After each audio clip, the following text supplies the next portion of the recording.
સ્વાગત છે મિત્રો તમારું આજના વિડીયોમાં. તો આજે આપણે જોઈશું બંધારણના 100 વનલાઇનર પ્રશ્નો જે તમારી બધી જ એક્ઝામમાં ખૂબ જ ઉપયોગી થશે. પોલીસ કોન્સ્ટેબલ અને પીએસઆઈ જેવી એક્ઝામમાં બંધારણનું વધુ ભારણ હોય છે. તો શરૂ કરીએ પ્રથમ પ્રશ્નથી. આમુખની અંદર કઈ તારીખનો ઉલ્લેખ છે? તો કે 26 નવેમ્બર. બંધારણને આમુખની રાજકુંડળી, જન્મકુંડળી તરીકે ઓળખાવનાર કોણ? તો કે કનૈયાલાલ માણેકલાલ મુનશી. આમુખને બંધારણનું હૃદય, આત્મા તરીકે ઓળખાવનાર કોણ? તો કે ઠાકુરદાસ ભાર્ગવ. આમુખને બંધારણની ચાવી તરીકે ઓળખાવનાર કોણ? તો કે અર્નેસ્ટ બાર્કર અને ઠાકુરદાસ ભાર્ગવ. આમુખને બંધારણના પરિચય પત્ર તરીકે ઓળખાવનાર? તો કે N.A. પાલખીવાલા. બંધારણની પ્રસ્તાવના એટલે કે આમુખ આપણા દીર્ઘકાલીન સ્વપ્નોનો વિચાર છે એવું કથન કોનું છે? તો કે એ સર અલ્લાદી કૃષ્ણ સ્વામી અય્યરનું. ત્યારબાદ બંધારણની પ્રસ્તાવનાને યુએસએની આઝાદીની ઘોષણા સાથે કોણે સરખાવી? તો કે ન્યાયમૂર્તિ હિદાયતુલ્લાહ એ. ભારતના બંધારણમાં ન્યાયનો સિદ્ધાંત શેમાંથી લેવાયો? તો કે રશિયન ક્રાંતિમાંથી લેવામાં આવે છે. ત્યારબાદ છે ભારતના બંધારણમાં સમાનતા, સ્વતંત્રતા અને બંધુતાનો સિદ્ધાંત શેમાંથી લેવાયો? તો કે એ ફ્રાન્સ ક્રાંતિમાંથી લેવામાં આવેલો છે. ત્યારબાદનો પ્રશ્ન છે ભારતના બંધારણમાં કેટલા પ્રકારના ન્યાયનો ઉલ્લેખ છે? તો કે 3 પ્રકારના ન્યાય: સામાજિક, આર્થિક અને રાજકીય. ત્યારબાદનો પ્રશ્ન છે ભારતના બંધારણમાં સૌથી છેલ્લે કઈ બાબત અધિનિયત થઈ? તો કે સૌથી છેલ્લે આમુખ. 42માં બંધારણીય સુધારાનો અમલ ક્યારે થયો? તો કે 3 જાન્યુઆરી 1977. મિત્રો, બંધારણીય સુધારા વિશેનો ફૂલ વિડીયો આપણી ચેનલમાં મૂક્યો છે, જે મેં હાથે લખી અને તૈયાર કરેલો છે, જે તમને ખૂબ જ પસંદ આવશે. તો એ વિડીયોની જરૂરથી વિઝિટ કરજો. આગળ વધીશું. ધર્મનિરપેક્ષતાનો અર્થ? તો કે તમામ ધર્મોનું મહત્વ સ્વીકાર કરવું. ત્યારબાદનો પ્રશ્ન છે ગણતંત્ર રાજ્યનો અર્થ? એટલે કે એવું રાજ્ય જ્યાં રાષ્ટ્રપ્રમુખ વંશાનુગત ના હોય. ભારતના રાષ્ટ્રધ્વજની લંબાઈ અને પહોળાઈ? તો કે લંબાઈ 3:2. લંબાઈ અને પહોળાઈ? તો કે 3:2. ત્યારબાદનો પ્રશ્ન છે ભારતના રાષ્ટ્રીય ધ્વજમાં કેસરી રંગ શેનું પ્રતીક છે? તો કે કેસરી રંગ શક્તિનું પ્રતીક છે. સફેદ રંગ શાંતિનું પ્રતીક છે અને ધ્વજમાં લીલો રંગ જે સમૃદ્ધિનું પ્રતીક છે. ભારતના રાષ્ટ્રીય ધ્વજમાં અશોક ચક્ર ક્યાંથી લેવામાં આવ્યું? જે સારનાથના સ્તંભમાંથી લેવામાં આવ્યું છે. ભારતના રાષ્ટ્રીય ધ્વજની સૌપ્રથમ ડિઝાઇન તૈયાર કરનાર? તો કે મેડમ કામા દ્વારા. સ્વતંત્રતા પછી ભારતના રાષ્ટ્રીય ધ્વજની ડિઝાઇન તૈયાર કરનાર? પિંગલી વેંકૈયા. પ્રથમ કે તો મેડમ કામા અને સ્વતંત્રતા પછી કે તો પિંગલી વેંકૈયા. ત્યારબાદનો પ્રશ્ન છે ઝંડા સમિતિના અધ્યક્ષ કોણ હતા? તો કે જે.બી. કૃપલાણી. ભારતમાં સૌપ્રથમ તિરંગો ક્યારે લહેરાવવામાં આવ્યો? તો કે 31 ડિસેમ્બર 1929ના રોજ રાવી નદીના કિનારે. ભારતમાં સૌપ્રથમ તિરંગો લહેરાવાયો તેમાં ચક્રના સ્થાને કયું ચિહ્ન હતું? તો કે ચરખો હતો. ભારતના રાષ્ટ્રીય ધ્વજનો સ્વીકાર ક્યારે કરવામાં આવ્યો? તો કે 22 જુલાઈ 1947ના રોજ. રાષ્ટ્રધ્વજ ફરકાવવો એ ખાલી જગ્યા છે? તો કે મૂળભૂત અધિકાર છે, જેમનો અનુચ્છેદ છે 19(1) એની પેટા કલમ એ. ત્યારબાદનો પ્રશ્ન છે રાષ્ટ્રધ્વજના સન્માન માટે ભારત સરકારે કયો કાયદો બનાવ્યો? તો કે ભારતીય ધ્વજ સંહિતા, જે 2002માં બનાવવામાં આવ્યો. રાષ્ટ્રધ્વજમાં ચક્રમાં 24 આરા શું દર્શાવે? તો કે 24 કલાક દર્શાવે છે. રાષ્ટ્રધ્વજના ચક્રના આરાનો રંગ? આરાનો રંગ પૂછે તો ઘેરો વાદળી. ભારતીય રાષ્ટ્રીય ધ્વજમાં કેટલા રંગ છે? તો કે 4 રંગ. રંગ પૂછે ને તો 3 નહીં કરવાના, 4 રંગ છે: કેસરી, સફેદ, લીલો અને ઘેરો વાદળી. ત્યારબાદ છે રાષ્ટ્ર ચિહ્નમાં સિંહોની સંખ્યા કેટલી છે? તો કે રાષ્ટ્રીય ચિહ્નમાં 4 સિંહોની સંખ્યા છે. તિરંગાને રાષ્ટ્રધ્વજ તરીકે સ્વીકાર કરવામાં આવ્યો એ કયું અધિવેશન હતું? તો કે લાહોર અધિવેશનમાં તિરંગાને રાષ્ટ્રધ્વજ તરીકે સ્વીકાર કરવામાં આવ્યો. ત્યારબાદ છે ભારત સરકાર દ્વારા રાષ્ટ્રીય ચિહ્નનો સ્વીકાર ક્યારે કર્યો? તો કે 26 જાન્યુઆરી 1950ના રોજ. રાષ્ટ્રીય ચિહ્નનું સત્યમેવ જયતે સૂત્ર ક્યાંથી લેવામાં આવ્યું? તો કે મુંડકોપનિષદ એટલે કે મુંડક ઉપનિષદમાંથી લેવામાં આવ્યું. રાષ્ટ્રીય ચિહ્નમાં સત્યમેવ જયતે સૂત્રની લિપિ? તો કે સત્યમેવ જયતે જે દેવનાગરી લિપિમાં છે. રાષ્ટ્રીય ચિહ્નમાં ડાબી બાજુ કયા 2 પ્રાણીઓ છે? તો કે ડાબી બાજુ કે તો હાથી અને ઘોડો ડાબી બાજુ, અને જમણી બાજુ કે તો સિંહ અને સાંઢ જમણી બાજુ, અને ડાબી બાજુ હાથી અને ઘોડો. ત્યારબાદનો પ્રશ્ન છે ભારતનું રાષ્ટ્રગાન? ગાન કે તો જનગણ મન, અને ભારતનું રાષ્ટ્રગીત? તો કે વંદે માતરમ. જનગણ મન તત્વબોધિની પત્રિકામાં કયા શીર્ષકથી પ્રકાશિત થયું હતું? તો કે ભારત ભાગ્ય વિધાતા એ શીર્ષકથી જનગણ મન તત્વબોધિની પત્રિકામાં પ્રકાશિત થયું હતું.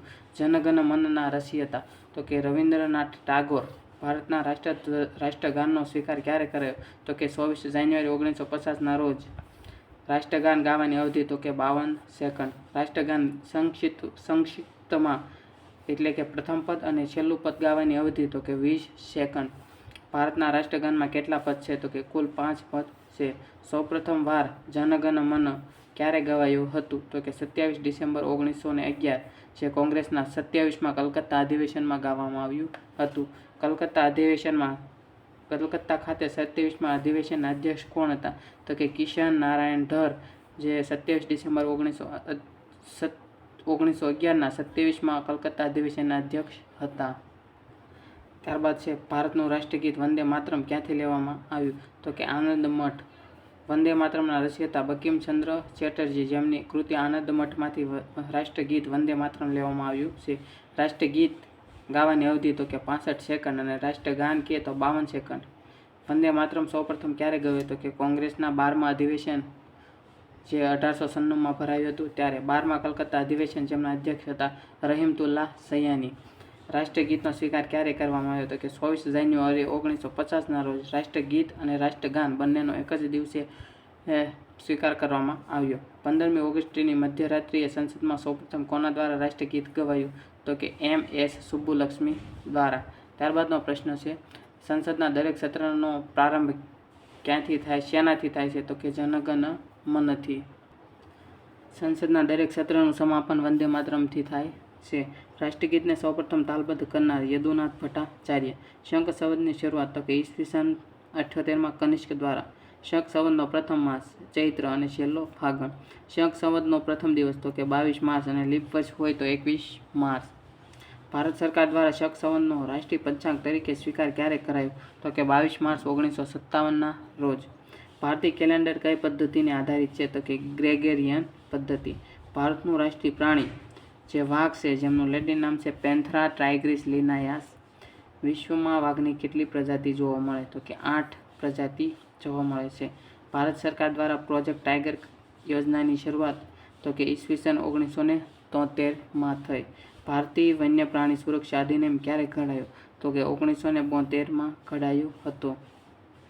ભારતનું રાષ્ટ્રીય પક્ષી તો કે મોર. ભારતનું રાષ્ટ્રીય પક્ષી મોર જેમનું લેટિન નામ પાવોક્રિસ્ટેટસ છે. ત્યારબાદ છે ભારતનું રાષ્ટ્રીય ફૂલ તો કે કમળ જેનું લેટિન નામ છે નેલમ્બો ન્યુસિફેરા કાર્ડન. ભારતનું રાષ્ટ્રીય વૃક્ષ વડ જેનું લેટિન નામ છે ફાઇકસ બેન્ધાલેન્સિસ. ભારતનું રાષ્ટ્રીય ફળ કેરી જેમનું લેટિન નામ છે મેંગીફેરા ઇન્ડિકા. ભારતની રાષ્ટ્રીય નદી તો કે છે ગંગા. ડોલ્ફિન માછલીને રાષ્ટ્રીય જળચર તરીકેનો દરજ્જો ક્યારે અપાયો? તો કે 5 ઓક્ટોબરના રોજ.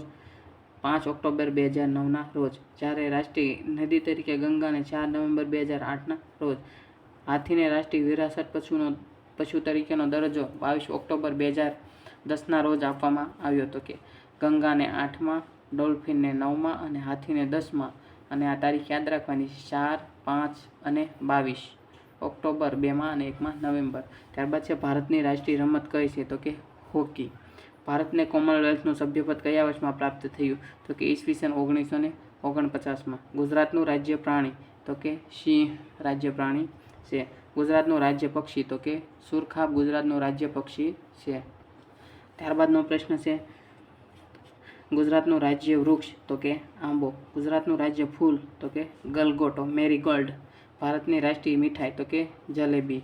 ભારતનું રાષ્ટ્રીય પીણું તો કે ચા. ભારત સરકારે રૂપિયાનું પ્રતીક ચિહ્ન આર છે એ ક્યારે સ્વીકાર્યું? તો કે 15 જુલાઈ 2010ના રોજ.